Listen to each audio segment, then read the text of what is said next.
Gold hub తాకట్టులో ఉన్న బంగారాన్ని విడిపించి కొనబడును. అదే రోజు ఆన్లైన్ ధరకు కొని డబ్బులు ఇవ్వబడును. 17 పార్లమెంటు నియోజకవర్గాలలో ఎవరెవరు గెలిచేటటువంటి అవకాశం ఉంది, ఎంత పోలింగ్ జరిగింది, ఏ పార్లమెంటు నియోజకవర్గంలో ఎంత శాతం పోలింగ్ జరిగేటటువంటి అవకాశం ఉంది, పూర్తి స్థాయిలో అనాలిసిస్ ఇచ్చేటటువంటి ప్రయత్నం చేస్తాం. సో ఇది ఎగ్జిట్ పోల్స్ కాదు, ఎందుకంటే చాలా మంది భ్రమపడతా ఉంటారు ఎగ్జిట్ పోల్స్ ఇస్తా ఉన్నారు అని చెప్పి. ఎగ్జిట్ పోల్స్ కాదు, ఓ బ్రీఫ్ అనలైజ్, ఎవరు గెలిచే అవకాశం ఉన్నది, ఎవరికి అత్యంత ఎక్కువ ఓట్లు పడ్డే, ఎంత పర్సంటేజ్ పోల్ అయింది అనేది చాలా క్లియర్ గా ఈ వీడియోలో చెప్పేటటువంటి ప్రయత్నం చేస్తాం. ఇక ఇక్కడ చూడాలి కార్తీక్ అన్న, ఎంత దారుణం అంటే చూడు, రాష్ట్రంలో పోలింగ్ 65% అంట, దాదాపు 35% పోలింగ్ కాలే. మొత్తం అర్బన్ కి సంబంధించిన ఓటింగే, ఎవరు పోలే. అర్బన్ లో పెద్ద ఓట్ బ్యాంక్ రాలేదు, రూరల్ లో వచ్చిన ఓట్ బ్యాంక్. అవును, అంటే పార్లమెంట్ ఎలక్షన్స్ ని అసెంబ్లీ ఎలక్షన్స్ తీసుకుని సీరియస్ గా తీసుకోరు. తీసుకోకపోవడం దుర్మార్గం. ఎందుకంటే దేశంలో తమ ఓటు ద్వారా ప్రధానమంత్రి పదవిని ఎన్నుకునే అవకాశం వచ్చినప్పుడు, పార్లమెంట్ లో మన ప్రతినిధిగా ఎవరు ఉండాలని చెప్పాల్సి వచ్చినప్పుడు ఖచ్చితంగా ప్రజలందరూ పాల్గొనాలి. మన హక్కుగా బాధ్యతగా దాన్ని చూసుకోవాలి. కానీ ఆ బాధ్యత లేని వాళ్ళు మన రేపటి నుంచి వాడు బాగా చేయలేదు, వీడి చేయలేదు, బాగా చేయలేదు మాట్లాడుతూ ఉంటారు. అదే ఇక బిర్యానీ తినాలి, ఇంట్లో పండాలి, అంతే, ఎటు పోలేదు ఇక అంతే. అదే మందు తాగురు అంటే వైన్ షాపులు ఓపెన్ అవుతుంటే టకాటక పోవాలి, ఓసీ కోటరు, ఐబీ కోటరు తీసుకురావాలి, తాగాలి. ఎంత దారుణం అంటే 65% పోలింగ్, ఎంత అధ్వానం, అంత అధ్వానం. ఇక ఇక్కడ చూసుకుంటే చాలా క్లియర్ గా ఏ పార్లమెంటు నియోజకవర్గాలలో ఎంత శాతం పోల్ అయింది అనేది చాలా క్లియర్ గా మనం మాట్లాడుకుంటే, రాత్రి 11 గంటల వరకు ఎలక్షన్ అధికారులు అందించిన సమాచారం మేరకు పార్లమెంటు నియోజకవర్గాల వారీగా పోలింగ్ పర్సెంటేజ్ ఇలా ఉంది అని చెప్పి, ఆదిలాబాద్ కి సంబంధించిన పార్లమెంట్ నియోజకవర్గంలో 72.96% పోల్ అయింది. తర్వాత భువనగిరికి సంబంధించి అత్యంత కీలకమైనటువంటి పార్లమెంట్ నియోజకవర్గం 76.47%, హైలైట్ ఇది. తర్వాత చేవెళ్లకు సంబంధించి 55.45 అట. తర్వాత హైదరాబాద్ కి సంబంధించి ఎంత దారుణం చూడు, హైదరాబాద్ 46.8. దీంట్లో ఒక లెక్క ఉంది, హైదరాబాద్ లో చాలా ఆంధ్ర ఓట్లు కూడా ఇక్కడ ఉన్నాయి, వాళ్ళు అక్కడ ఆంధ్రాలో కూడా ఉన్నాయి. అక్కడ అసెంబ్లీ ఎన్నికలు కావటం వల్ల దాదాపు వాళ్ళు వెళ్ళిపోయారు. ఆ ఓట్ బ్యాంక్ ఇక్కడ నమోదు కాలేదు. అది కాక మీరు అన్నట్టు సిటీ ప్రజలు 1 కిలోమీటర్ దూరంలో ఓటు పోవాలా, ఓటేయాలా, ఏముందిరే ఏమవుతుంది, మళ్ళీ బిర్యానీ ఆర్డర్ పెట్టుకుంటే అయిపోయి తిని పండుకుంటే అయిపోయింది. నెక్స్ట్ కరీంనగర్ కి సంబంధించి 72.33% పోలైంది. ఖమ్మం కి సంబంధించి 75.19% పోలైంది. మహబూబాద్ కి సంబంధించి పార్లమెంట్ నియోజకవర్గంలో 70.68% పోలైంది. మహబూబ్ నగర్ కి సంబంధించి 71.54% పోలైంది. మల్కాజ్గిరికి సంబంధించి 50.12%, మెదక్ కి సంబంధించి 74.38% పోలింగ్ అక్కడ నమోదైంది. తర్వాత నాగర్ కర్నూలు కి సంబంధించిన నియోజకవర్గంలో 68.86%, నల్గొండకు సంబంధించిన పార్లమెంట్ నియోజకవర్గంలో 73.78% పోలైంది. నిజామాబాద్ కి సంబంధించి 71.50%, పెద్దపల్లి పార్లమెంట్ నియోజకవర్గంలో 67.88%, సికింద్రాబాద్ కి సంబంధించిన పార్లమెంట్ నియోజకవర్గంలో ఇది కూడా అంతే కథ 48.11%. చూడండి, రూరల్ ప్రాంతాల్లో బాగా జిల్లా కేంద్రాల్లో పెద్ద ఎత్తున ఓట్ బ్యాంక్ నమోదైంది. హైదరాబాద్ సిటీకి సికింద్రాబాద్, మల్కాజ్గిరి, హైదరాబాద్ పార్లమెంట్ స్థానం, చేవెళ్ల పార్లమెంట్ స్థానం, ఈ సిటీ పరిధి ఏదైతే ఉందో దాదాపు తగ్గిపోయింది. అవును. తర్వాత వరంగల్ కి సంబంధించిన పార్లమెంట్ నియోజకవర్గంలో 68.29%, ఈడ కూడా అంతే కథ.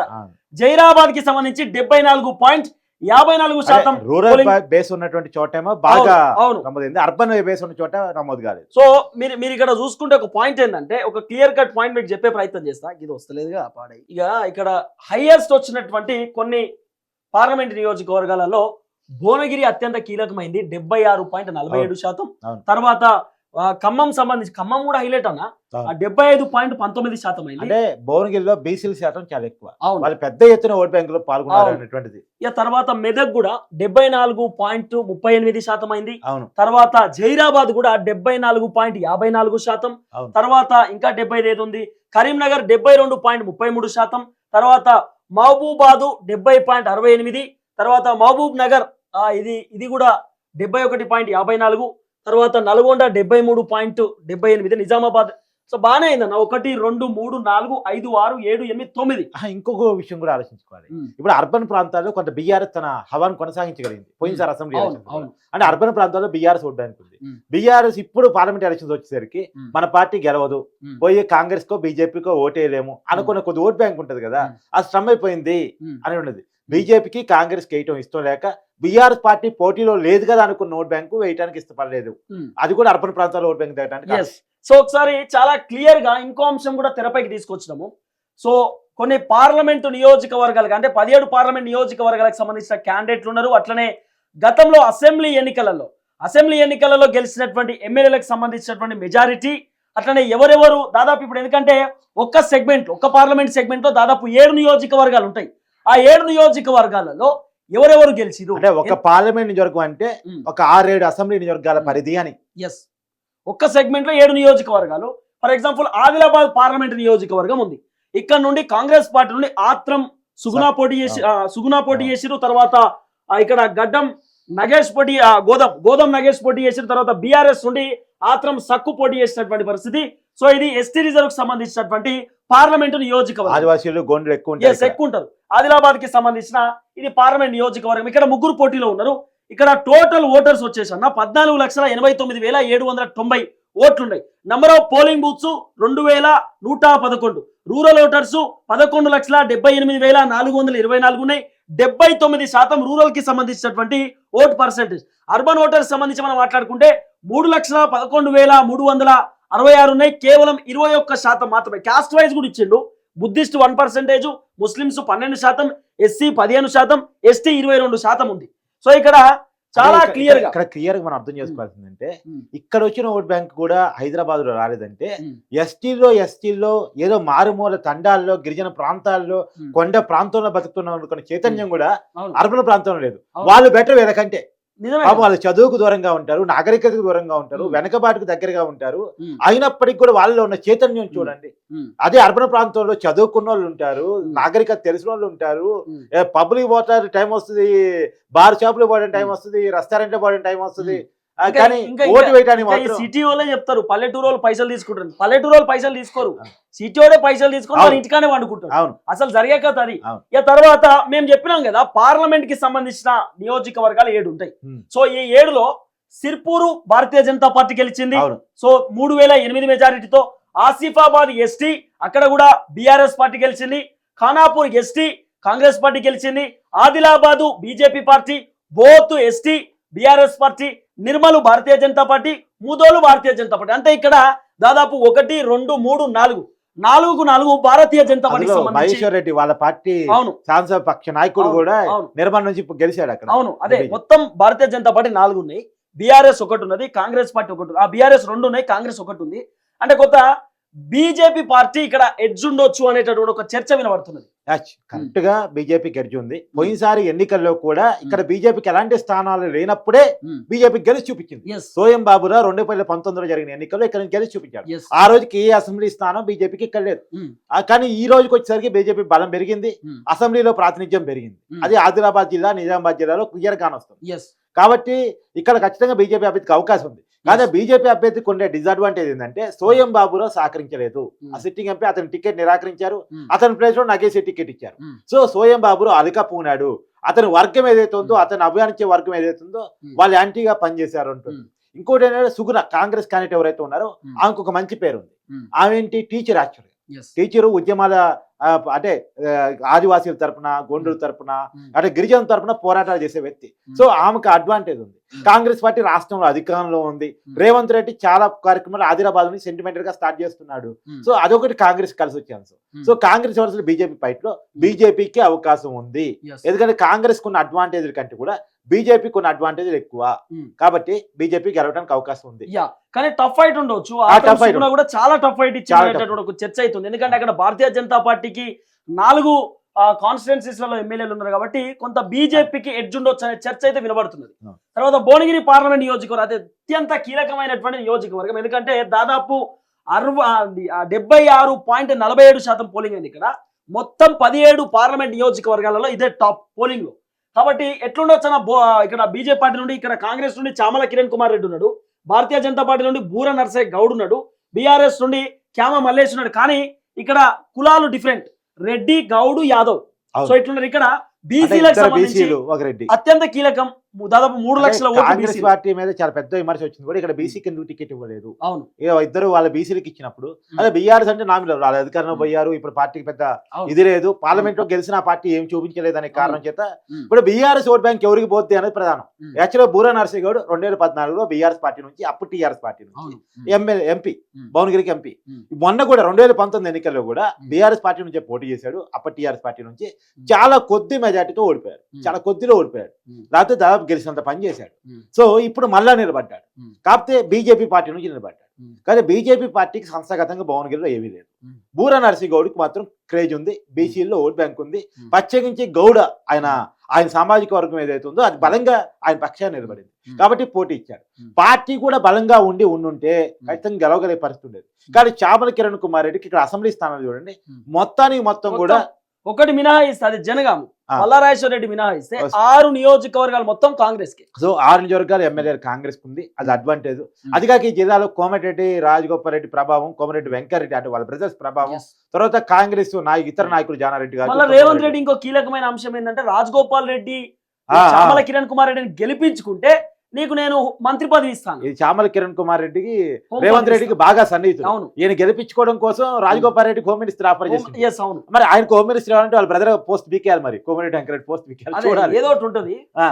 ఏదేమైనా చామలను గెలిపించుకోవడం కోసం కోమటిరెడ్డి బ్రదర్స్ చాలా కీలకంగా పని. ఎందుకంటే ఇక్కడ మీరు చూడండి, ఇబ్రాహీంపట్నం కాంగ్రెస్ పార్టీ ఉన్నది, మునుగోడు కాంగ్రెస్, భువనగిరి కాంగ్రెస్, నకరేకలు, తర్వాత ఇది తుంగతుర్తి, ఆలేరు బీలేలియా కీలకమైనటువంటి పాత్ర పోషించింది. కాబట్టి ఖచ్చితంగా ఇక్కడ చామల కిరణ్ కుమార్ రెడ్డి బయటపడే అవకాశం ఉంటుంది. గుర్తు మీద ఓటు వేయటం అలవాటైన ప్రజలు ఎక్కువ ఉన్నారు కాబట్టి అది అడ్వాంటేజ్ గా మారి ఖచ్చితంగా కాంగ్రెస్ పార్టీ అంటే పూర్తి స్థాయిలో ఫుల్ మెజారిటీ రాలేకపోవచ్చు, కానీ బూరా మంచి ఫైట్ ఇచ్చారు, చాలా ఫైట్ ఉంది. కానీ చామల బయటపడే అవకాశం ఉండొచ్చు ఓటింగ్ శాతాన్ని బట్టి ఒక చర్చ అయితే.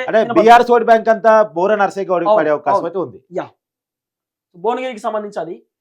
తర్వాత చేవేళ్ల పార్లమెంట్ కాన్స్టిట్యున్సీ మనం చూసుకుంటే, సో చేవేళ్లలో 24,43,112 ఓట్లు ఉన్నాయి. ఇక్కడ రంజిత్ రెడ్డి కాంగ్రెస్ పార్టీ నుండి పోటీ చేసిండు, బీఆర్ఎస్ కి రాజీనామా చేసి ఇళ్ళకి వచ్చిండు.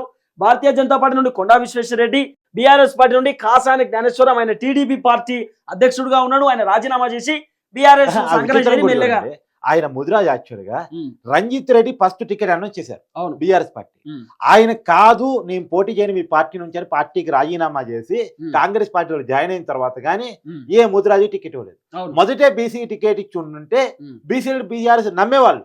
కారసాని జ్ఞానేశ్వరికి టికెట్ ఇచ్చారు, బీసీలు పట్ల ప్రేమ ఉంది బీఆర్ఎస్ పార్టీ కానీ రంజిత్ రెడ్డి టికెట్ కాదన్న తర్వాత ఇస్తే ఎలా నమ్ముతారు? సో అతను పోటీలో లేడు, కాసాని జ్ఞానేశ్వర్ పోటీలో లేడు. పోటీ ఎలా రంజిత్ రెడ్డి వర్సెస్ కొండా విశ్వేశ్వర రెడ్డి, ఎవరు గెలిచే అవకాశం ఉంది అనేటువంటిది. ఇక్కడ అర్బన్ ప్రాంతం ఎక్కువ, చేవేళ్ల పార్లమెంట్ స్థానంలో ఈ అర్బన్ ప్రాంతం ప్రజలు ప్రో బీజేపీగా ఉంటారు, సహజంగా కూడా ప్రో బీజేపీగా ఉంటారు.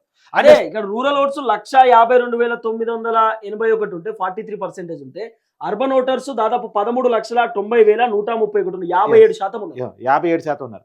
అర్బన్ ఓటింగ్ సహజంగానే దేశవ్యాప్తంగా కూడా బీజేపీ మైండ్ సెట్ ఉంటుంది. వాస్తవంగా ఏంటంటే స్టేట్ లోనే కొంత బీఆర్ఎస్ మైండ్ సెట్ ఉంటుంది, నేషనల్ లోనే బీజేపీ మైండ్ సెట్ ఉంటుంది. కాబట్టి ఇది క్లియర్ కట్ గా వాస్తవానికి ఇక్కడ కొంత ఈ బీఆర్ఎస్ పోయిన అసెంబ్లీ స్థానాల్లో తన ప్రభావం చూపగలిగింది. కానీ టఫ్ ఫైట్ ఉంటుంది, ఎందుకంటే ముస్లిం కి సంబంధించిన ఓటు ఇక్కడ 15% ఉంది.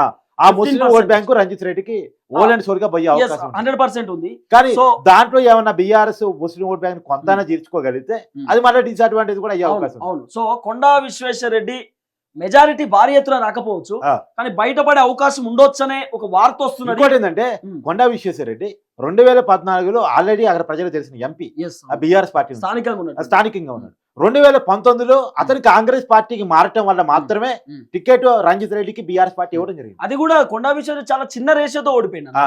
అప్పుడు కూడా కాంగ్రెస్ పార్టీ చాలా పెద్ద బలంగా లేదు. ఆ రోజుల్లో కాంగ్రెస్ పార్టీ అధికారానికి వచ్చే పరిస్థితి లేదు కదా. ఆ రోజు కాంగ్రెస్ పార్టీకి వచ్చిన సీట్లు 19 కదా. సో ఆ పరిస్థితుల్లో కూడా ఈయన గెలవగలిగాడు, పోటీ ఇవ్వగలిగాడు. రంజిత్ రెడ్డి సెకండ్ ప్లేస్ లో ఉన్నాడు, చాలా లిటిల్ మార్జిన్ లో ఉన్నాడు. సో రంజిత్ రెడ్డి గెలిచినప్పుడు కూడా ఈసారి పరిస్థితుల్లో మార్పు వచ్చేసింది. కొండ బీజేపీ నుంచి పోటీ చేస్తున్నాడు, అర్బన్ ప్రాంతం. సో కాబట్టి ఈ 7 నియోజకవర్గాలలో మహేశ్వరము, రాజేంద్ర నగరు, షేర్లింగంపల్లి, చేవెళ్ళ ఈ 4 కూడా బీఆర్ఎస్ ఉన్నాయి. పరిగి, వికారాబాద్, తాండూరు కాంగ్రెస్ ఉన్నాయి. రంజిత్ రెడ్డి కాంగ్రెస్ వ్యక్తి కాదు. ఎన్నికల ముందు కేవలం టికెట్ ఇచ్చిన తర్వాత టికెట్ కోసం కాంగ్రెస్ లోకి వచ్చి రంజిత్ రెడ్డి పైన కొన్ని ఆరోపణలు ఉన్నాయి. ఏంటంటే హనుమాన్ గుడి వేల్చేసిందని చెప్పి, కోడిగుడ్లని అది ఇది ఏదో సరే వాళ్ళకి సంబంధించి ఆరోపణలు అయితే కొన్ని ఉన్నాయి. అవి కొన్ని అయితే తెరపైకి వస్తున్నాయి. అయినా కూడా టఫ్ ఫైట్ ఉంటుంది ఇద్దరి మధ్యలో. కానీ కొండా విశ్వేశ్వర రెడ్డి చాలా తక్కువ రేషియోతో బయటపడవచ్చు అనే ఒక అంశం మాత్రం తెరపైకి వస్తున్నది. ఇక తర్వాత హైదరాబాద్ పార్లమెంట్ నియోజకవర్గం ఇక్కడ చాలా క్లియర్ గా మీకు తెలుసు, మాధవిలత వర్సెస్ అసదుద్దీన్ ఓవైసీ. బీఆర్ఎస్ కాంగ్రెస్ ని మనం లెక్క చేయాల వద్దని మనకు తెలియదు. ఇద్దరి మధ్యలో టఫ్ ఫైట్ ఉన్నది. ఆ టఫ్ ఫైట్ లో ఎంఐఎం అంటేనే హైదరాబాద్ అంటే ఎంఐఎం మనకు తెలిసినటువంటి ముచ్చట. ఎందుకంటే ఇక్కడ అన్ని ఎంఐఎం ఒక గోశామాల్ మినహాయిస్తే భారతీయ జనతా పార్టీ అది కూడా గోషమాలు కూడా ఎంఐఎం పోటీలో పెట్టిన క్యాండిడేట్ ని ఉమ్, అది చాలా విమర్శ. ఉమ్, ఎందుకు ఎంఐఎం పెట్టలేదు, బీజేపీ ఎంఐఎం అని టైప్ అయ్యాయి అనేది. ఉమ్, ఇక అయితే ఇక్కడ కీలక విషయం ఏంటంటే ఉమ్, మాధవీలత కోసం రాజాసింగ్ పనిచేయలే. ఉమ్. ఇది తర్వాత చూడండి, లాస్ట్ కలిసిరు, లాస్ట్ కలిసిరు. చివరిలో గడిచారు Yes. కానీ మొదటి నుంచి పనిచేయలే. అవును, అది విచిత్రమైన రాజకీయ అది situation. కొద్దిగా డిసడ్వాంటేజ్ అయింది కానీ అయితే మాధవీలత చాలా తక్కువ టైంలో చాలా ఎక్కువ ఎఫెక్ట్ చూపించింది. సోషల్ మీడియాలో కూడా విపరీతంగా విపరీతమైన క్రేజ్ ఆమె సంపాదించగలిగింది. అవును. ఎంఐఎం కంచుకోటిని బద్దలు కొడతా అనేటువంటి Hmm. కాన్ఫిడెన్స్ బీజేపీ నాయకులు నింపగలిగింది. Yes. వాస్తవం ఏంటంటే ఇక్కడ కాంగ్రెస్ బీఆర్ఎస్ ఎందుకు డల్ అయిపోయాయి అంటే Hmm. మాధవీలత ఎమర్జీ అయిపోయిన తర్వాత Hmm. ఎవరైతే ఎంఐఎం వ్యతిరేకించేటువంటి ఓట్ బ్యాంక్ మొత్తం ఉందో Hmm. అది మాధవీలత వెనక ర్యాలీ అయిపోయింది, అవును. బీజేపీ వెనక ర్యాలీ అయిపోయింది. Hmm. అది బీఆర్ఎస్ కి కాంగ్రెస్ కి డిసడ్వాంటేజ్ అయిపోయింది. వాళ్ళు నామినల్, Hmm. వాళ్ళు కనుక ఎంఐఎం ఓట్ బ్యాంక్ చేర్చగలిగితే అంటే Hmm. ముస్లిం ఓట్ బ్యాంక్ కాంగ్రెస్ ముస్లిమ్స్ దాదాపు 59% ఉన్నారు. ఈ ముస్లిం ఓట్ బ్యాంక్ ని కాంగ్రెస్ బీఆర్ఎస్ కొంతైనా చేర్చగలిగి ఉంటే Hmm. అది మాధవీలతకి అడ్వాంటేజ్ అయ్యింది. Hmm. వాళ్ళు పూర్తిగా డల్ కావటం, నిద్రపోవటం, ఇంట్లోనే వండుకోవటం అనేటువంటిది Hmm. ఎంఐకి అడ్వాంటేజ్ అయిపోయింది. Hmm. సో ఎంఐఎం ఇక్కడ గెలవబోతుంది. Yeah. కేవలం కాంగ్రెస్ బీఆర్ఎస్ డల్ కావటం వల్ల మాత్రమే. Yes. మాధవీలత చాలా ఎఫర్ట్స్ పెట్టారు, చాలా ప్రయత్నం చేశారు. తను రాబోయే కాలంలో ఖచ్చితంగా కేంద్రం నుంచి ఏదో నామినేటెడ్ పదవి అయినా ఆమెకు రాబోతోంది. సో ఇక్కడ 19,57,931 ఓట్లు ఉన్నాయి. మొత్తం కూడా అర్బన్ కి సంబంధించిన ఓట్లు, రూరల్ ఓట్స్ 0. అవును. యా. సో ఇక్కడ మాధవీలత అట్లనే ఎంఐఎం కి సంబంధించి అసదుద్దీన్ ఓవైసీ ఇద్దరు మధ్య టఫ్ ఫైట్, కానీ వేరే ఆప్షన్ లేదు. అసదుద్దీన్ ఓవైసీ బయటపడుతున్నాడు. మైనారిటీ ఓట్లు దానికి కారణం. ఎస్.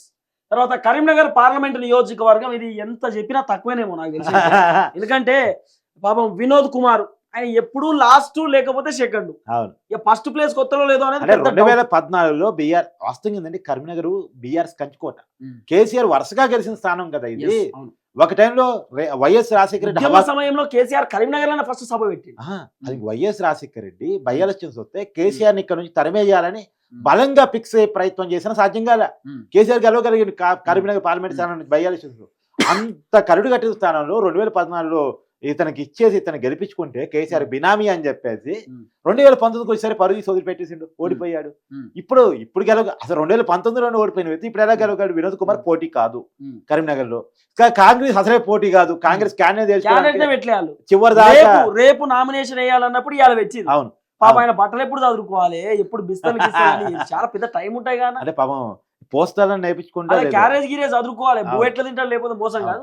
సో అట్లా ఉపాయం కట్టిరు. ఇక్కడ 16,33,014 ఓట్లు ఉన్నాయన్న. మొత్తానికి ఇక్కడ ఎస్సీకి సంబంధించి 17% ఉంది, ఎస్టీకి సంబంధించి 4%, క్రిస్టియన్ 1, ముస్లిమ్స్ 9%. సో ముస్లిమ్స్ ఓట్లు కూడా అత్యంత కీలకం కరీంనగర్ కి సంబంధించి, ఎందుకంటే 9% అంటే అంత ఈజీ ప్రాసెస్ కాదు. సో నాకు తెలిసి ఇది 2018 అనుకుంటా. సో ఈ క్యాస్ట్ బేస్ సంబంధం లేకుండా కాంగ్రెస్ ఓట్ బ్యాంక్ రావడానికి, ఈ క్యాండిడేట్ తో సంబంధం లేకుండా ఓట్ బ్యాంక్ రావడానికి కారణం అవుతుంది ఈ మైనారిటీ ఓట్ బ్యాంక్ అని. కానీ మీరు గుర్తుపెట్టుకోండి, 2019 ఎన్నికల్లో బీఆర్ఎస్ సభ కొనసాగినప్పుడే బీఆర్ఎస్ అని పక్కకు దోరి బండి సంజయ్ గెలవగలిగారు.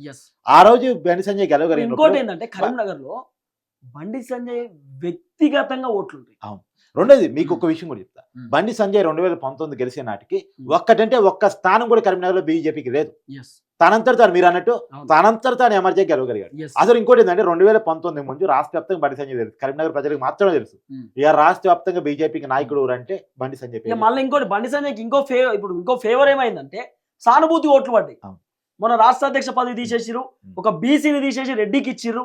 ఇది ఎక్కడ అన్యాయం అని చెప్పి బండి సంజయ్ మంచి ఫేవర్ ఓట్స్ వచ్చినాయి. ఇప్పుడు చూడు ఆయన కేంద్ర మంత్రి అవుతాడు 100%, వేరే ఆప్షన్ లేదు. ఇక కరీంనగర్ కి సంబంధించి మొన్న జరిగిన అసెంబ్లీలో బీఆర్ఎస్, తర్వాత చొప్పదండి ఎస్సీ కాంగ్రెస్, తర్వాత వేములవాడ కాంగ్రెస్, సిరిసిల్ల బీఆర్ఎస్ కేటీ రామారావు సారు, మానకొండూరు ఎస్సీ కాంగ్రెస్, హుజురాబాదు బీఆర్ఎస్, హుస్నాబాద్ కాంగ్రెస్. బీఆర్ఎస్ కాంగ్రెస్ మీకు కీలకమైన చెప్తా. సిరిసిల్ల కేటీఆర్ కదా, ఇప్పుడు కేటీఆర్ నియోజకవర్గంలో ఇప్పుడు చూడండి బీఆర్ఎస్ కి ఎక్కువ ఓట్లు వస్తాయి, కాంగ్రెస్ కి ఎక్కువ వస్తాయి, బీజేపీకి ఎక్కువ వస్తాయి. చూడండి బీజేపీ సిరిసిల్లలో కేటీఆర్ కంటే అంటే కేటీఆర్ పార్టీ వర్కింగ్ ప్రెసిడెంట్ కాబట్టి కేటీఆర్ పార్టీ కంటే కూడా కాంగ్రెస్ బీజేపీకి ఎక్కువ ఓట్లు వస్తాయి. 3వ స్థానంలో ఉంటుంది బీఆర్. సో అక్కడ మాత్రం బండి సంజయ్, వేరే ఆప్షన్ లేదు. ఇక్కడ బండి సంజయ్ గెలవబోతున్నాడు. మీరు ఎగ్జిట్ పోల్ కంటే తోపేగా మేము చెప్పి బండి సంజయ్ గెలుతున్నాడు. తర్వాత ఖమ్మం పార్లమెంట్ నియోజకవర్గం అన్నకు అత్యంత సన్నిహితమైన నియోజకవర్గం ఇది. ఎందుకంటే అన్న స్థానికుడు, అక్కడ మనిషి. ఖమ్మం పార్లమెంట్ సంబంధించి ఇక్కడ రఘురామ్ రెడ్డి, ఆయన కాంగ్రెస్ పార్టీ నుండి, బీజేపీ పార్టీ నుండి తాండ్ర వినోద్ రావు ఉన్నాడు, తర్వాత నామా నాగేశ్వరరావు ఉన్నాడు బీఆర్ఎస్. పాపం నామా నాగేశ్వరరావు ఉత్తదేనా? అంటే ఇక్కడ నుంచి కనీసం 3 లక్షల మెజార్టీని కాంగ్రెస్ ఎక్స్పెక్ట్ చేస్తుంది. తోలు నేను బొమ్మలు వాళ్ళు చెప్పినట్టు చూడండి. చెప్పను కానీ ఖచ్చితంగా 1,50,000 మెజార్టీ పైనే ఉమ్. కాంగ్రెస్ ఇక్కడ నుంచి గెలవబోతుంది. ఉమ్. దగ్గుబాటి వెంకటేష్ కూడా కానీ వచ్చి ప్రచారం ఖమ్మంలో చూడన్నా దాదాపు ముస్లిం సంబంధించినటువంటి ఓట్ బ్యాంకు 8% ఉంది, అంటే అవును. 10% అవును వేసుకోండి. అవును ఎస్సీకి సంబంధించి దాదాపు 18.30%, అవును. తర్వాత ఎస్సీ 18.30 అయితే ఎస్టీ 18.30, అంటే సేమ్ ఈక్వల్ ఉంది ఈక్వల్ ఖమ్మంలో. అవును. ఎస్టీ మైనార్టీ ఉమ్. ఇవి చాలా గెలిపించడానికి చాలా కీలకం ఉంది. చాలా కీలకం. యా, సో ఇక్కడ మ్యాక్స్ ఎవరు బయటపడవచ్చు? కాంగ్రెస్ ఎట్లుంది? బయటపడటం ఏంటి, పెద్ద మెజార్టీ, హ్యూజ్ మెజార్టీ తోటి మొత్తం కాంగ్రెస్ సిపిఐ మినహాయిస్తే ఆ, సాంబశివరావు సిపిఐ కూడా వీళ్ళకే మద్దతు కాబట్టి అది కూడా కూటమిలో భాగంగా సిపిఐ గెలిచింది, కాంగ్రెస్ పొత్తులో భాగంగా. సో మొత్తం ఉన్న గెలిచింది భద్రాచలంలో తెల్ల వెంకటరావు, అది మహబూబ్ స్థానం పార్లమెంట్ స్థానంలోకి వెళ్ళిపోయింది. మళ్ళీ పొంగులేటి ఉన్నాడు, ఆ, పొంగులేటి వియంకుడే కదా పోటీ అదే చేసింది. పొంగులేటి ఉన్నాడు, తర్వాత భట్టి, తుమ్మ నాగేశ్వరరావు, మల్లు భట్టిక్రమార్క. వీళ్ళందరూ ఉన్నారు మల్లు కాబట్టి- భట్టిక్రమార్క మొదట్లో కొంత కోపం ఇచ్చుకున్నప్పుడు కూడా తనకు రాలేదు టికెట్, తన భార్యకి రాలేదని అవును, అవును. చివరిలో సహకరించాడు, అంతా పాజిటివ్ గా అయిపోయింది. సో మొత్తానికి అక్కడ కాంగ్రెస్ పార్టీ గెలవబోతున్నది. అవును. సో మహబూబ్ నగర్ పార్లమెంట్ నియోజకవర్గానికి సంబంధించి కాంగ్రెస్ పార్టీ నుండి చల్ల వంశీచంద్ర రెడ్డి ఉన్నాడు, భారతీయ జనతా పార్టీ నుండి డికే అరుణారెడ్డి ఉన్నది, బీఆర్ఎస్ పార్టీ నుండి మన్నే శ్రీనివాస్ రెడ్డి ఉన్నాడు. ఎట్లా ఉందన్న situation? So CM Revanth Reddy సొంత జిల్లా ఉమ్. ఫస్ట్ అనౌన్స్ చేసిన సీటు కాంగ్రెస్ పార్టీ. అవును, సో వంశీ చంద్రరెడ్డి గెలిచే అవకాశం ఏ మేరకు ఉందన్నప్పుడు ఖచ్చితంగా అసెంబ్లీ స్థానాలు చూసినప్పుడు మొత్తం కాంగ్రెస్. కాంగ్రెస్ కు ఉంది అవకాశం అలా చూసినప్పుడు. కానీ డీకే అరుణ ఆ జిల్లాలో సీనియర్ నాయకులు ఆమెకున్న పరిచయాలు ఉన్నాయి. సో డీకే అరుణ సొంతంగా నిలబడ్డప్పుడు ఉండే చరిస్మా వేరు. కాబట్టి డీకే అరుణ రెండోది ఏంటంటే ఆ ఏరియాలో బీజేపీ పెరిగింది, అందులో డీకే అరుణకి పర్సనల్ ఇమేజ్ ఉంది. సో డీకే అరుణ పేరు చెప్తే పడే ఓట్లు ఆ కుటుంబం నుంచి రాజకీయ చరిత్ర ఉంది వాళ్ళకి. అంటే మేము తేల్చి చెప్పలేము, 50-50 ఉంది. డికేఆర్ 50, చల్ల వంశీచంద్ర రెడ్డికి 50. ఇది చాలా టఫ్ నియోజకవర్గం, ఎందుకంటే రేవంత్ రెడ్డికి సంబంధించిన ఓడిపోతున్న భయంతో రేవంత్ రెడ్డి పదే సభలు పెట్టి తిరిగాడు, చాలా సీరియస్ గా ఈ నియోజకవర్గాన్ని తీసుకున్నాడు. అంత ఈజీగా తీసుకోలేదు కాబట్టి టైట్ అయింది, రాత్రి డీకే అరుణ గెలవగలిగేది ఈజీగా. 100%. సో ఇక్కడ ఎస్సీకి సంబంధించినటువంటి ఓట్లు 15%, ముస్లిం సంబంధించి 9% ఉంది. 15,06,102 ఓట్లు ఉన్నాయి. దాదాపు దీంట్లో రూరల్ కి సంబంధించి 80%, అర్బన్ కి సంబంధించి 20% ఓట్లు ఉన్నాయి. కాబట్టి సో డీకే అరుణ బయటపడే అవకాశం ఉండొచ్చు ఓట్ పర్సెంటేజ్ ని బట్టి అనే ఒక అంశం తెరపైకి వస్తుంది. కానీ చల్లా వంశీచంద్ర రెడ్డి కూడా టఫ్ ఫైట్ ఇచ్చాడు, చాలా కీలకమైనటువంటి ఫైట్ ఇది. అంటే చల్ల వంశీ ఏంటంటే అతను ఢిల్లీ లీడర్ తప్ప గల్లీ లీడర్ కాదు. ఈమె గల్లీ లీడర్, గల్లీలో చదువుతూ వచ్చింది, చిన్న స్థాయి నుంచి చదువుతూ వచ్చింది ఆ కుటుంబం. కాబట్టి అది వీళ్ళకి అడ్వాంటేజ్ డీకే అరుణకి. సో ఇక్కడ డీకే అరుణ బయట పడవచ్చు అంటున్నాను, అంతేగా? అంటే అలా టఫ్ ఫైట్ మీరు అన్నట్టు, ఎందుకంటే ఎమ్మెల్యేలు అంతా కాంగ్రెస్ 50-50 ఉండొచ్చు. తర్వాత మహబూబాద్ పార్లమెంట్ కాన్స్టిట్యున్సీ చూసుకుంటే కాంగ్రెస్ నుండి బలరాం నాయక్ ఉన్నాడు, ఎస్టీ రిజర్వ్ కి సంబంధించినటువంటి కాన్స్టిట్యున్సీ ఇది. భారతీయ జనతా పార్టీ నుండి సీతారాం నాయక్ ఉన్నాడు, బీఆర్ఎస్ నుండి మాలోతు కవిత పాపం ఉట్టిదే చాలా ఇబ్బంది పడుతుందన్న ఆమె. 3వ స్థానం. ఆమెకు అసలు గెలవదనే సెకండరీ కానీ చాలా అవస్థ పడుతా ఉన్నది ఆమె. 14,24,385 ఓట్లు ఉన్నాయి. దీంట్లో ఎస్టీకి సంబంధించి 36.70%, ఎస్సీకి సంబంధించి 12.90%, తర్వాత క్రిస్టియన్ కి సంబంధించి 1.3%, ముస్లిం కి 4% ఓట్లు ఉన్నాయి. ఇక్కడ సీతక్క మంత్రిగా ఉన్నారు, తన ప్రభావం కూడా చాలా ఎక్కువ ఉంది అవును ఈ పార్లమెంట్ స్థానంలో. అది కాక కాంగ్రెస్ పార్టీకి దాదాపుగా మొత్తం వచ్చే ఇంకా బీఆర్ఎస్ ఉందా? ఇక్కడ బీఆర్ఎస్ ఒకటి ఉన్నది, ఒకటి ఉందా? భద్రాచలం. ఆ భద్రాచలం కూడా వెళ్ళిపోయాడు కాంగ్రెస్ లోకి, తెల్ల వెంకట్రావు. ఓకే, మొత్తం కాంగ్రెస్. సో మొత్తం కాంగ్రెస్ ఉన్నాయి, అది బలరాం నాయక్ అడ్వాంటేజ్ కాబోతుంది. సో ఎస్టీలో కాంగ్రెస్ కున్న ప్రాబల్యం, బలరాం నాయక్ ఉన్న పేరు, ఆ క్లీన్ ఇమేజ్, ఇవన్నీ అందులో సీతక్క పేరు, ఇవన్నీ అడ్వాంటేజ్ గా మారే అవకాశం ఉంది. కేవలం బలరాం నాయక్ చాలా పెద్ద మెజార్టీ ఇక్కడ గెలవబోతుంది. సో బలరాం నాయక్ బయట పడుతున్నాడు. అవును, వేరే ఆప్షన్ లేదు, నేను చెప్పిన ఫైనల్ అనుకోరు. సీతారాం నాయక్ కూడా బీఆర్ఎస్ నుంచే వచ్చి బీజేపీ నుంచి టికెట్ ఆప్షన్ లేదన్న, మనం చెప్పిన జరుగుతుంది. చూడరాదు మల్కాజ్గిరి పార్లమెంట్ కాన్స్టిట్యున్సీ చూసుకుంటే ఇది భారతదేశంలోనే అత్యంత పెద్ద నియోజకవర్గం, మినీ ఇండియా పిలుస్తూ ఉంటారు. 31,50,313 ఓట్లు ఉన్నాయి. దీంట్లో రూరల్ ఓటర్స్ 8% మాత్రమే, అర్బన్ ఓటర్స్ 92% ఉన్నారు. క్రిస్టియన్ సంబంధించి 1%, ముస్లిమ్స్ 9%, ఎస్సీ 9%, ఎస్టీ 2% ఉన్నారు.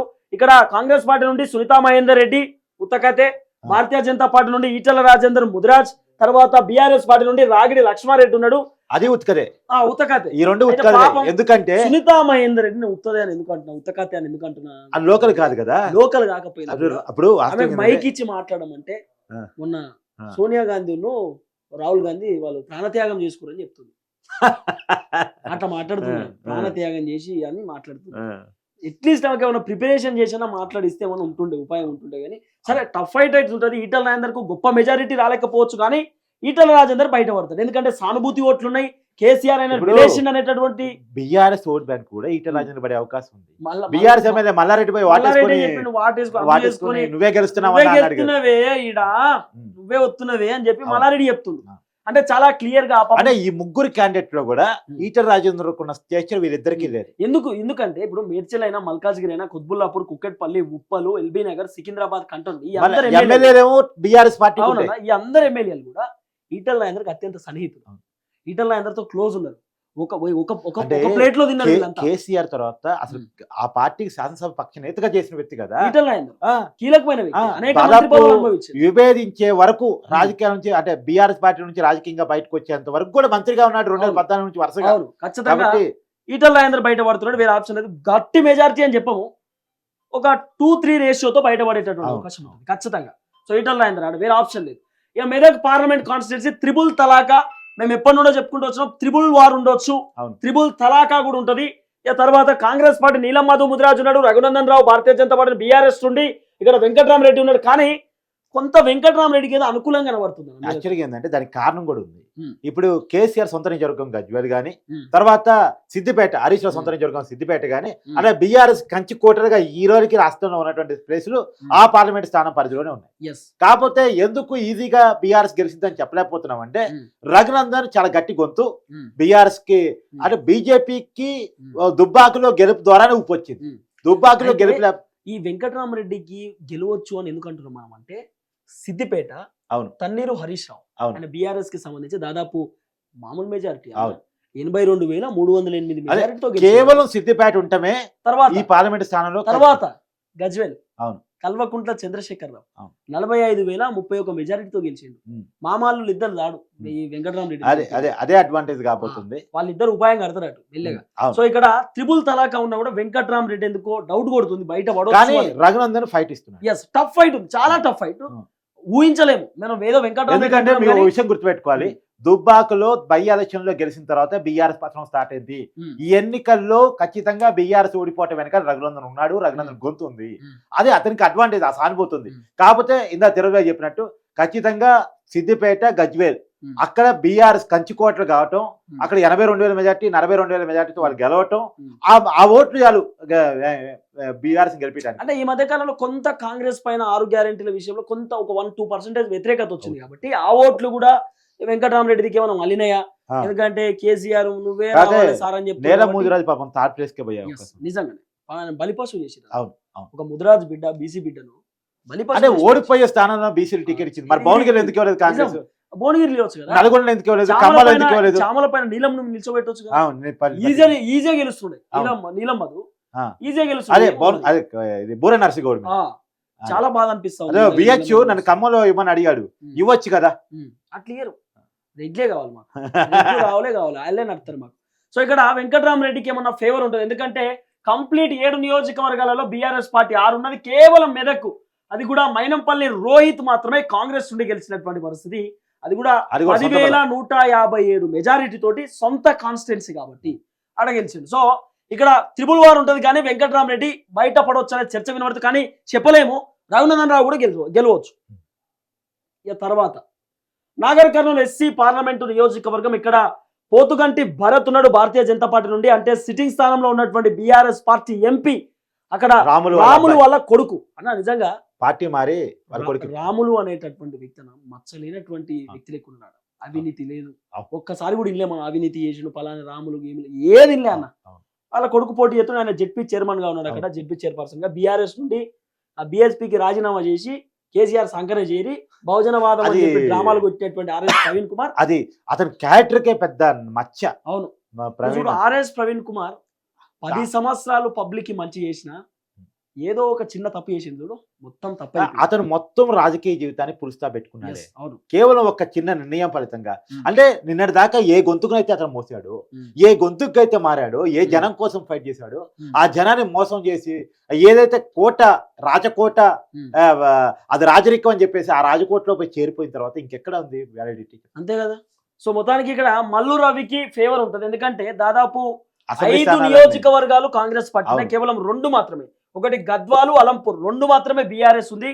ఈ బీఆర్ఎస్ కూడా పూర్తి స్థాయిలో కాంగ్రెస్ లోకి రావడానికి వాళ్ళిద్దరు కూడా కాంగ్రెస్ లో టచ్ లో అదే ఉన్నారు. టచ్ లో ఉన్నారు, రావడానికి రెడీగా ఉన్నారు అనే చర్చ వినబడుతుంది. కాబట్టి అసలు ఆ ఇద్దరు ఉమ్. ఈ పార్లమెంట్ ఎన్నికల్లో ఏమైనా పనిచేశారు ఎమ్మెల్యేలు? ఉమ్. లేదు. లేదు, పోతుగంటి భరత్ వర్సెస్ కాంగ్రెస్ పార్టీ వీళ్ళిద్దరి మధ్యలో చాలా క్లియర్ టఫ్ ఫైట్ ఉంటుంది. అంటే వాస్తవం ఏమో బీఆర్ సిట్టింగ్ ఎంపీ, ఎస్, ఎందుకంటే 2019 వాళ్ళు గెలిచారు. అవును అవును. కానీ ఫలితం ఈసారి పోటీ ఏమో కాంగ్రెస్ కి బీజేపీకి మధ్య.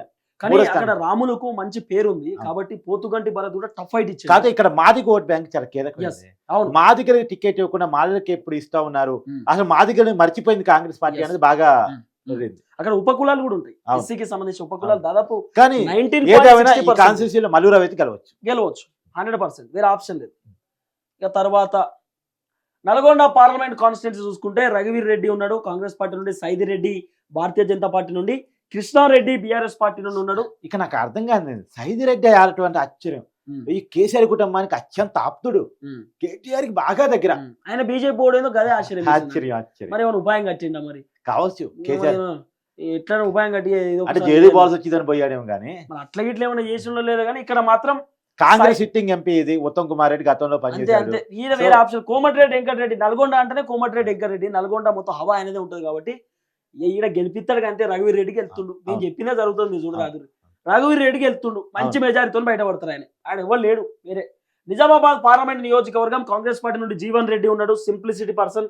భారతీయ జనతా పార్టీ నుండి అరవింద్ ధర్మపురి ఉన్నాడు. తర్వాత బాజిరెడ్డి గోవర్ధన్ అసలు ఎందుకు ఉన్నాడో అర్థం కాదు. ఈ బాజిరెడ్డి అసలు నిజంగా చెప్తున్నా, ఆశ్చర్యం అవుతుంది. జీవన్ రెడ్డి కొద్దిగా మంచి మనిషి, పెద్ద మనిషి కాబట్టి అతను నిజంగా సానుభూతి. చెప్తున్నది జీవన్ రెడ్డి గురించి. ఎంత సింపుల్ పర్సన్ అంటే మన షర్టుకు గుండి లేకపోతే మనం వేసుకోగలుగుతామా? పిన్నిస్ పెట్టుకుంటాడు ఆయన ఫినిష్ పెట్టుకొని గాంధీ భవన్కి వస్తుంది. నాకు అదే అర్థం కాదు. నేను కలిసినప్పుడు అన్న ఇది లేదు కదా అంటే, ఏం అంగి గుండి పోతే అంగి వేసుకోవద్దే, ఫినిష్ పెట్టుకుంటే అయిపోయా. మళ్ళా సీనియర్ నాయకుడు, చాలా కాలం Yes. పదవిలో ఉన్న మంత్రిగా అనేక ఉన్నాడు. పదవులు అనుభవించి. ఎప్పుడు కూడా ఎమ్మెల్సీగా ఉన్నాడు ఆయన. ఎస్. సో ఖచ్చితంగా ఇక్కడ టఫ్ ఫైట్ ఉంటుంది. కదే పసుపోటు అనేది బాగా పనిచేసింది. బాగా పనిచేసింది. అరవింద్ని గెలిపి ఇంకోటి ధర్మపురి అరవింద్ అది ఎట్లా అంటే పులి అనేది అదొక పులి, ఎప్పుడు గాండ్రించే పులి అది. వాళ్ళ కుటుంబం కూడా చాలా చరిత్ర వాళ్ళ నాయన కూడా.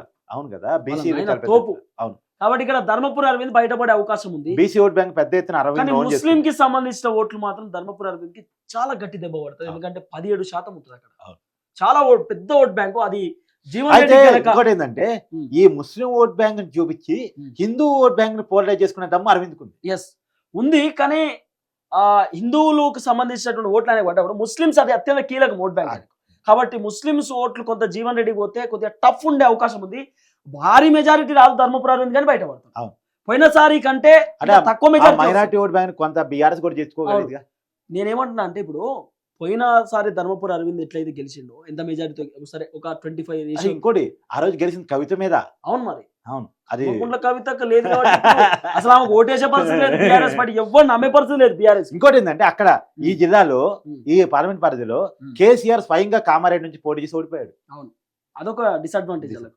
సో మొత్తానికి అయితే ధర్మపురి అరవింద్ తక్కువ రేషియోతో బయటపడవచ్చు. పెద్దపల్లి ఎస్సీ పార్లమెంట్ కాన్స్టిట్యున్సీ నుండి గడ్డం వంశీకృష్ణ భారతీయ జనతా పార్టీ నుండి, గోమాస శ్రీనివాస్ ఉన్నాడు బీఆర్ఎస్ నుండి, కొప్పుల ఈశ్వర్ కనబడుతున్న పరిస్థితి. ఇక్కడ గోమాస శ్రీనివాస్ వర్సెస్ గడ్డం వంశీకృష్ణ ఇద్దరి మధ్య టఫ్ ఫైట్ ఉంది. కానీ ఎందుకో జి శ్రీనివాస్ బయటపడతాడేమో అనే చర్చ వినబడుతున్నది పెద్దపల్లి నుండి. ఎందుకంటే అటు ఇటుగా ఉన్నారు. ఓవైపు గడ్డం వంశీకృష్ణ చాలా టఫ్ ఫైట్ ఇచ్చిండు, కీలకమైన ఫైట్ ఇచ్చిండు. ఎందుకంటే మొత్తం కాంగ్రెస్ పార్టీకి సంబంధించిన నియోజకవర్గాలు ఇవన్నీ కూడా మొత్తం ఇది గడ్డం వంశీకి ప్లస్ అవుతాయి. అవును, గడ్డం వంశీకృష్ణ చాలా ప్లస్ అవుతుంది. 50-50 ఉంది. అవును, ఎవరు గెలిచినా ఆశ్చర్యపోవాల్సిన. ఇంకోటి కొప్పులీశ్వర్ గెలిచిన ఆశ్చర్యపోవాల్సిన అవసరం అంత టఫ్ ఫైట్ ఇచ్చిండు కొప్పులీశ్వర్. ఎందుకంటే స్థానికుడు, కీలకమైనటువంటి వ్యక్తి, చాలా మంచి పేరు ఉన్నటువంటి, మంచి పేరు కూడా ఉంది కొప్పులీశ్వర్. కాబట్టి సో చెప్పలేము, 50-50 ఉంది ఇక్కడ ఏదైతే. కానీ కాంగ్రెస్ కు మాత్రం కొంత ఫేవర్ ఉండేటటువంటి అవకాశం ఉంది, అది చూడాల్సిన అవసరం ఉంటుంది. ఇక తర్వాత Secunderabad parliament constituency Congress party నుండి దానం నాగేందర్ ఉన్నాడు, భారతీయ జనతా పార్టీ నుండి జి కిషన్ రెడ్డి ఉన్నాడు, బీఆర్ఎస్ పార్టీ నుండి పద్మారావు గౌడ్ ఉన్నాడు. కాబట్టి ఇక్కడ కీలక అంశం మాట్లాడుకోవాలి. కిషన్ రెడ్డి కేంద్ర మంత్రి, పార్టీ ప్రెసిడెంట్, ఆయన గెలవడానికి అవకాశం ఉండొచ్చు అనేది నిజమే. కానీ అదే క్రమంలో minority vote bank Secunderabad parliament స్థానంలో చాలా ఎక్కువ ఉంటుంది. ఆ మైనార్టీ ఓట్ బ్యాంకు కాంగ్రెస్ వైపు పడితే, ఇప్పుడు దానం నాగేంద్ర అన్నాడు బీఆర్ఎస్ పార్టీ, ఆ పార్టీకి సంబంధించిన ఎమ్మెల్యే మొన్న ఖైరతాబాద్ నుంచి గెలిచాడు, పార్టీ మారి పోటీ చేశాడు. ఆ మైనారిటీ ఓటు బ్యాంక్ ఏ మేరకు కాంగ్రెస్ సాధించుకుంటది. ఇంకోటి ఏంటంటే పద్మారావు గౌడ్ కూడా ఇక్కడ లోకల్, అతని స్ట్రాంగ్ ఓట్ బ్యాంక్ ఉంది, అతనికి బీసీ ఓట్ బ్యాంక్ ఉంది, అది కాక మైనారిటీ ఓట్ బ్యాంక్ కూడా అతనితో ఉంటుంది. ఆ మైనారిటీ ఓట్ బ్యాంక్ ఇద్దరు చేర్చుకుంటే అది కిషన్ రెడ్డి చాలా ఈజీ అయ్యే అవకాశం ఉంది. ఎస్. సో మొత్తానికి ఇక్కడ ముస్లిం సంబంధించి 27% ఓట్ బ్యాంక్ ఉంది చాలా కాబట్టి పెద్ద ఓట్ బ్యాంక్, చాలా చాలా యూజ్ఫుల్. 27 అంటే చాలా పెద్దది. సో కిషన్ రెడ్డి బయట పడవచ్చు అనే చర్చ ఉంది కానీ చాలా తక్కువ రేషియో తోటి. బీజేపీ మాక్సిమం ముస్లిమ్స్ ఓట్లు లాగకపోవచ్చు కాబట్టి తక్కువ రేషియో తోటే బయట పడవచ్చు వాళ్ళు ఖచ్చితంగా. కానీ ఇక్కడ దానం నాగేంద్ర టఫ్ ఫైట్ ఇచ్చిండని చెప్పి కొంత వినబడుతున్నది. సో చూడాలి మరి అక్కడ మొత్తానికి అయితే కిషన్ రెడ్డి బయటపడతాడేమో అనే చర్చ అవుతుంది. ఇక వరంగల్ ఎస్సీ పార్లమెంట్ నియోజకవర్గం మనం మాట్లాడుకుంటే ఇక్కడ కడియం కావ్య, ఆమె కడియం శ్రీహరి వాళ్ళ బిడ్డ, భారతీయ జనతా పార్టీ నుండి ఆరూరి రమేష్, తర్వాత బీఆర్ఎస్ పార్టీ నుండి సుధీర్ కుమార్ అని చెప్పి విచిత్రమైన మాట వినపడుతుంది. ఇద్దరు ఈజీగా గెలవగలిగినటువంటి కాంగ్రెస్ సీటు కాంగ్రెస్ టఫ్ గా మార్చుకుంది. గెలవగలిగిన సీటుని తీసిపోయి కడియం శ్రీహరి చేతిలో పెట్టడం వల్ల, ఆ బిడ్డ పెట్టడం వల్ల అది మైనస్ అయింది. ఆరూరు రమేష్ కి అది ప్లస్ అయింది. యాక్చువల్ గా ఒక ఉపకులానికి ఇది ఇచ్చారు, కానీ అది మైనార్టీ ఉపకులం, వాళ్ళ మైనార్టీలు ముస్లిం మతంలో జాయిన్ అయ్యింది అనేది హిందూ పోలరైజేషన్ ఉపయోగపడింది, ఆలూరు రమేష్ కి ఉపయోగపడింది. కడియం శ్రీహరి మొన్న బీఆర్ఎస్ పార్టీ నుంచి గెలిచి అతను మొన్న కాంగ్రెస్ పార్టీలో జరగానే ఆరూరు రమేష్ కి ఒక ఫేవర్ ఏముందంటే 2018లో 1,00,000 మెజారిటీతో గెలిచింది వర్ధనపేటలో. ఇదొక ఫేవర్, ఒక అంశం ఉంది. తర్వాత కడియం కావ్య పైన అనేక ఆరోపణలు ఉన్నాయి. ఆమె క్యాస్ట్ కి సంబంధించి ఆమె ఎస్సీ కాదు, ముస్లిం ని పెళ్లి చేసుకుంది, మళ్ళీ ఎట్లా ఇస్తారు ఆమె ఓటు, ఎందుకంటే ఎస్సీ రిజర్వ్ కి సంబంధించిన పార్లమెంట్ నియోజకవర్గం ఇంకో ఎస్సీ పాపం మాదిగోళ్ళకి ఇవ్వచ్చు కదా, కాంగ్రెస్ లో ఇంకెవరు లేరా, కేసీఆర్ ను మోసం చేసింది ఆమె అని చెప్పి ఇంకో చర్చ. సరే, ఆరూరు రమేష్ కడియం కావ్య ఇద్దరు కూడా బీఆర్ఎస్ పార్టీకి రాజీనామా చేసి ఇటు వచ్చారు. కానీ కడియం కావ్యకు టికెట్ ఇచ్చిన తర్వాత కేసీఆర్ మళ్ళీ టికెట్ పంపించి మళ్ళీ ఆమె కాంగ్రెస్ కి వెళ్ళి తీసుకుంది. కాబట్టి ఇది కొద్దిగా డిసడ్వాంటేజ్ ఉండొచ్చు. కానీ ఇక్కడ కడియం కావ్య బయటపడుతుంది, ఎందుకంటే కడియం శ్రీహరి కూడా కాంగ్రెస్ లోకి వచ్చిండు. 7 నియోజకవర్గాలు ఇక్కడ కాంగ్రెస్ పైచే ఉంది కాబట్టి ఎంతో కొంత నాకు తెలిసి 60% పరిచయాలు ఆయనే అడ్వాంటేజ్, ఆయనే డిసడ్వాంటేజ్. ఎస్, ఆమెకు 60% ఉన్నట్టు ఆరూరు రమేష్ కి మాత్రం ఒక 40%. ఒకవేళ ఇదే 40 ఇదే 60లో ఒక 10 అటు పోతే 50-50 ఇబ్బంది పడే అవకాశం ఉండొచ్చు. సో ఇక్కడ మాత్రం కడియం కావ్య బయటపడొచ్చు అనే చర్చ అవుతుంది. తర్వాత జైరాబాద్ కి సంబంధించిన విషయం మనం మాట్లాడుకుంటే ఇది పిక్చర్ క్లియర్, వేరే ఆప్షన్ లేదు. ఇక్కడ జైరాబాద్ పాటిల్ సిట్టింగ్ ఎంపీ, అతను బీజేపీలో చేరి పోటీ చేశాడు. ఇక జైరాబాదు బీపీ పాటిల్ ఈడ మేము వేరే చెప్పాల్సిన, సురేష్ షెట్కార్ అంత ఈజీగా గెలిచే అవకాశం మళ్ళా చెప్తాను, సేమ్ ఓడిపోయే సీట్ అనుకున్న చోట బీసీలకు ఇచ్చారు కాంగ్రెస్ వాళ్ళు. ఇక్కడ కూడా సురేష్ షెట్కార్ కి అవకాశం లేదని తెలుసు. బీబీ పాటిల్కి మంచి పేరు ఉంది, సౌమ్యుడు, వివాద రహితుడు. అతను పార్టీ మారి బీజేపీ బీఆర్ఎస్ నుంచి పోటీ చేసి ఉంటే కాంగ్రెస్ కి అవకాశం ఉంది. అతను బీజేపీ పార్టీ నుంచి పోటీ చేయడం అనేటువంటిది బీబీ పాటిల్కి మంచి జరిగింది. సో బీబీ పాటిల్ మొత్తానికి బయటపడేటటువంటి అవకాశం ఉంది జైరాబాద్ కి సంబంధించి.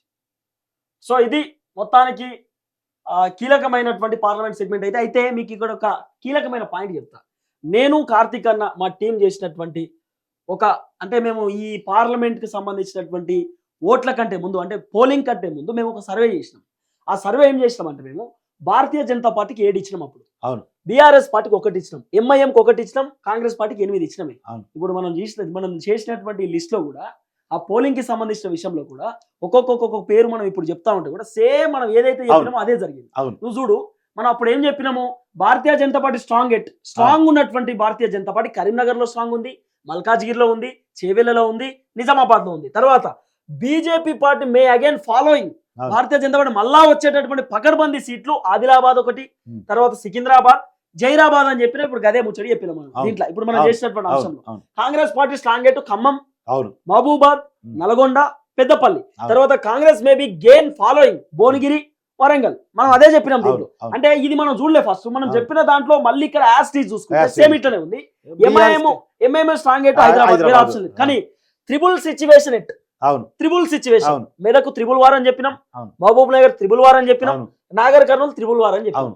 అంటే మేము గతంలో ఏదైతే సర్వే చేసినామో అదే సర్వే ప్రకారం యాస్టీజ్ వస్తుంది, ఆశ్చర్యపోవాల్సిన అవసరం లేదు. ఎక్కువ శాంపుల్ తీసుకొని పబ్లిక్ 3 ప్రకారం చేసిన సర్వే కాబట్టి దాదాపు అదే నిజం కాబట్టి అదే వచ్చేటటువంటి అవకాశం కూడా కనబడుతుంది. కానీ అంటే ఒకవేళ ఇక్కడ బీఆర్ఎస్ పార్టీ కనుక, అంటే మెదక్ లో ఒకవేళ వెంకట్రామరెడ్డి ఓడిపోయిన ఆశ్చర్యపోనవసరం లేదు. ఆ సీటు భారతీయ జనతా పార్టీకి వచ్చినా కూడా ఆశ్చర్యపోవాల్సిన అవసరం లేదు. భారతీయ జనతా పార్టీకి 8, కాంగ్రెస్ పార్టీకి 8, ఎంఐఎంకి 1 వచ్చినా కూడా మనము నోట్ ఏంటంటే మొత్తం పార్లమెంట్ ఎలక్షన్స్ లో మీరు అసెంబ్లీకి పార్లమెంట్ కి తేడాను గమనించండి. బీజేపీ పెద్ద ఎత్తున పెరిగింది. సరే సీట్లు పక్కన పెట్టేస్తే ఓట్ బ్యాంక్ చూసా కూడా బీఆర్ఎస్ కి బీజేపీకి చాలా గ్యాప్ కనపడుతుంది. ఒక అసెంబ్లీ ఎలక్షన్స్ లోనేమో ఓట్ బ్యాంక్ లో బీఆర్ఎస్ చాలా స్ట్రాంగ్ గా ఉంది, కానీ పార్లమెంట్ ఎలక్షన్స్ వచ్చేసరికి బీఆర్ఎస్ ఓట్ బ్యాంక్ మొత్తం బీజేపీకి పోయింది. అంటే ఇదే కంటిన్యూ అవుతే 2029 నాటికి కాంగ్రెస్ కి ప్రత్యేది బీజేపీ, బీఆర్ఎస్ కాదు అనేది పిక్చర్ క్లియర్ అయిపోతుంది. సో మొత్తానికి ఇటు 8 అటు 8 ఇది ఒకటి, లేకపోతే 7, 8 ఒకటి లెక్క కనబడుతున్నటువంటి అంటే బీఆర్ఎస్ రాజకీయ భవిష్యత్తును పనంగా పెట్టి ఎలక్షన్స్ గా పార్లమెంట్ ఎలక్షన్స్ ఉండబోతున్నాయి. బీఆర్ఎస్ రాజకీయ భవిష్యత్తు తెలంగాణలో రాబోయే కాలంలో లేదు అని చెప్పబోయే ఎలక్షన్స్ గా ఉండబోతున్నాయి. కేసీఆర్ అవుట్ అనేది చెప్పబోతున్నాయి. ఎందుకంటే గెలిస్తే 1 లేకపోతే 0. సో ఇది కీలకంగా మారినటువంటి పరిస్థితి. మొత్తానికి మీకు ఒక క్లియర్ కట్ అనలైజ్ ఇచ్చేటటువంటి ప్రయత్నం చేస్తాం. ఏ డౌట్స్ ఉన్నా కూడా మీరు కామెంట్ కూడా పెట్టవచ్చు. ఆ కామెంట్ ని చదివి మళ్ళీ మీ కామెంట్ కి సంబంధించిన అంశంలో కూడా మళ్ళీ ఒక వీడియో క్లారిటీతో పెట్టేటటువంటి ప్రయత్నం కూడా చేస్తాం.